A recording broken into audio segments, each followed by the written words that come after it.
यह ट्रेन है।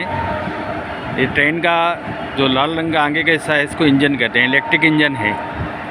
Electric engine में जो ऊपर आप पीला कलर का देख रहे हैं ये इसको कहते हैं पेंटोग्राफ। ये पेंटोग्राफ होता है और ऊपर से जो 25 kV यानी 25,000 वोल्ट AC की सप्लाई आती है कॉन्टैक्ट वायर से पेंटोग्राफ के माध्यम से हमारे इलेक्ट्रिक इंजन में आती है। मतलब जो पेंटोग्राफ है वो कॉन्टैक्ट वायर से 25 के AC लेके इंजन को देता है। फिर इंजन में ये आगे ट्रांसफॉर्म होके आगे कोच में जाती है। ये वाले पीले वाले हिस्से को क्या कहते हैं? पेंटोग्राफ कहते हैं। और ये इंजन है। इंजन पे जो रूप में और भी इक्विपमेंट लगे हैं उनको हम बाद में आपको बताएंगे। तो जो कॉन्टैक्ट वायर आप देख रहे हैं जिससे ये पेंटोग्राफ टच है वो कॉन्टैक्ट वायर होता है, कॉपर का बना हुआ होता है। 107 मिलीमीटर स्क्वायर उसका एरिया होता है। उसके ऊपर जो वायर होता है उसको कहते हैं catenary wire. Catenary wire 65 square mm copper cadmium wire होता है। और दोनों के बीच में एक छोटा सा वायर देख रहे हैं उसको कहते हैं ड्रॉपर। तो ड्रॉपर दोनों को सपोर्ट रखता है। और जो आप ये जो पोर्टल देख रहे हैं इस पोर्टल का ये जो लंबा वाला हिस्सा है स्टील का इसको कहते हैं अपराइट। और जो नीचे निकला हुआ है उसको बूम कहते हैं। और ये जो है तो इसको कहते हैं कैंटिलीवर। कैंटिलीवर में आप जो देख रहे हैं ये वाला हिस्सा कैंटिलीवर में ये ऊपर वाली जो ट्यूब है उसको कहते हैं स्टे ट्यूब। नीचे वाली ट्यूब को ब्रैकेट ट्यूब जो तिरछी लगी होती है ब्रैकेट में। और ब्रैकेट ट्यूब में जो इंसुलेटर लगा उसको ब्रैकेट इंसुलेटर कहते हैं। और जो स्टे ट्यूब में लगा उसको स्टे इंसुलेटर कहते हैं। ब्रैकेट ट्यूब के नीचे आप देखेंगे वो कहेंगे स्टडी आर्म और फिर होती है रजिस्टर आर्म। रजिस्टर आर्म सीधी वाली है, उसके नीचे स्टडी आर्म जो कॉन्टैक्ट वायर को स्टडी रखता है, फिक्स करके रखता है, वो छोटी सी है। स्टडी आर्म बड़ी वाली जो है वो रजिस्टर आर्म। तो कॉपर वायर से सप्लाई लेता है पेंटोग्राफ। पेंटोग्राफ देता है इंजन को। अब पेंटोग्राफ में कार्बन स्ट्रिप होती है वो घिस ना जाए इसलिए कॉपर वायर का जो पेंटोग्राफ का कॉन्टैक्ट एक ही प्लेस पे ना होके थोड़ा अगल बगल भी होता है। और इसीलिए कॉन्टैक्ट वायर को आगे आप देखेंगे तो इस तरह से बनाया जाता है कि वो अपने एक ही प्रोफाइल में नहीं रहता बल्कि थोड़ा सा अलॉन्ग साइड चलता है। और वो जितनी दूर अपने मीडियन डिस्टेंस से जाता है उसको कहते हैं स्टैगर। स्टैगर कहते हैं उसको। मतलब यदि ट्रैक की तरफ है तो माइनस में होता है 200 mm या प्लस में होता है ट्रैक के आउटसाइड में है तो उसको कहते हैं। ये जो आपने देखा है ये मास्ट पोर्टल इसमें लिखा है LJN 105। ये लखनऊ जंक्शन का कोड है LJN।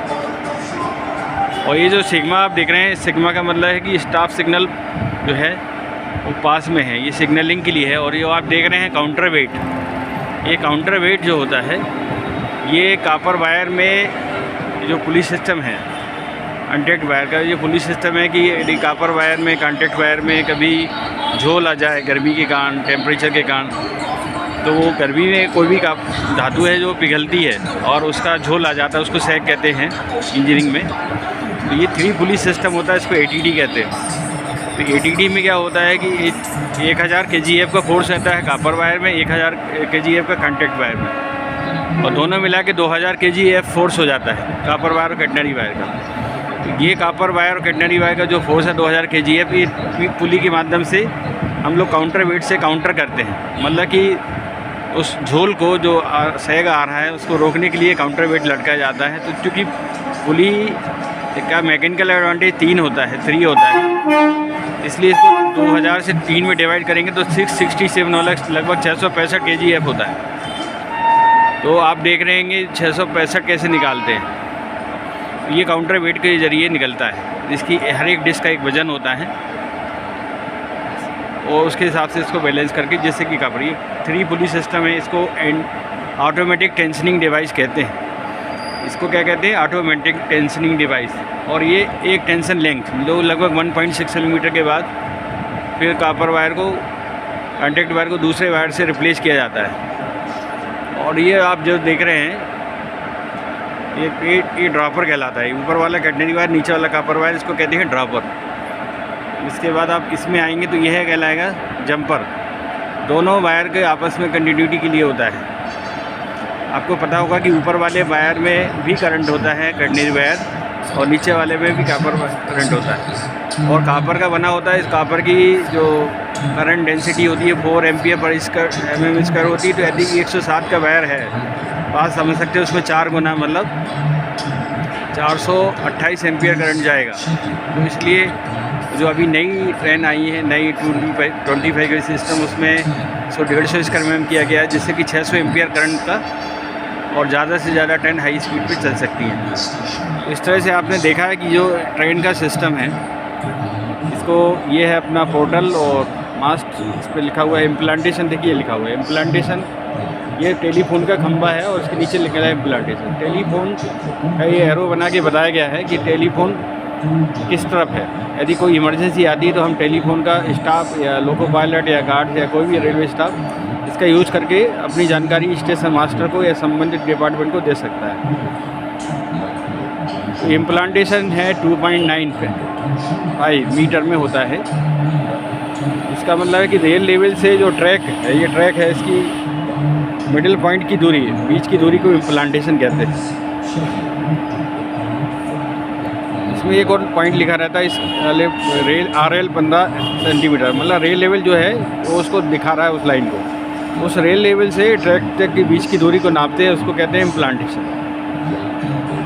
इस तरह से ये आपके पास उसका देख रहे हैं कोच में ये लगेज वाला कोच है।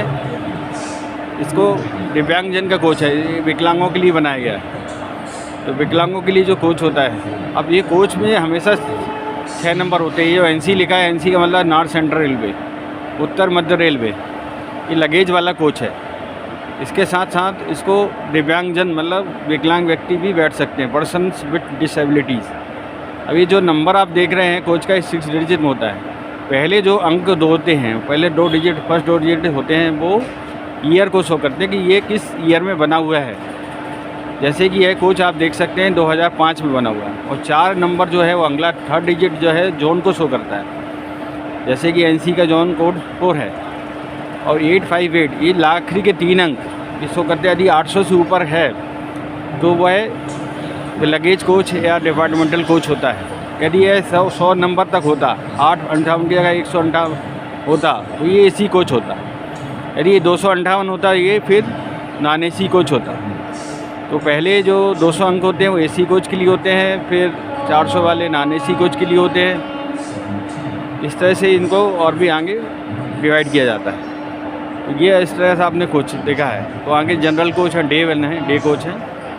इस तरह से आपको वीडियो से काफ़ी जानकारी मिली होगी। यदि आपको ये वीडियो पसंद आए तो मेरे चैनल को लाइक और सब्सक्राइब करिए, जिससे कि मैं आपको और वीडियो बना सकूं। और इसको उन व्यक्तियों तक पहुँचाइए जो रेलवे के बारे में जानना चाहते हैं, या जो OHE या ट्रेन लाइटिंग या इलेक्ट्रिकल लोगों के स्टाफ हैं और रेलवे से परिचित होना चाहते हैं। उन विद्यार्थियों के लिए भी जो आगे जाके रेलवे को ज्वाइन करके रेलवे की सेवा करना चाहते हैं। जय हिंद दोस्तों।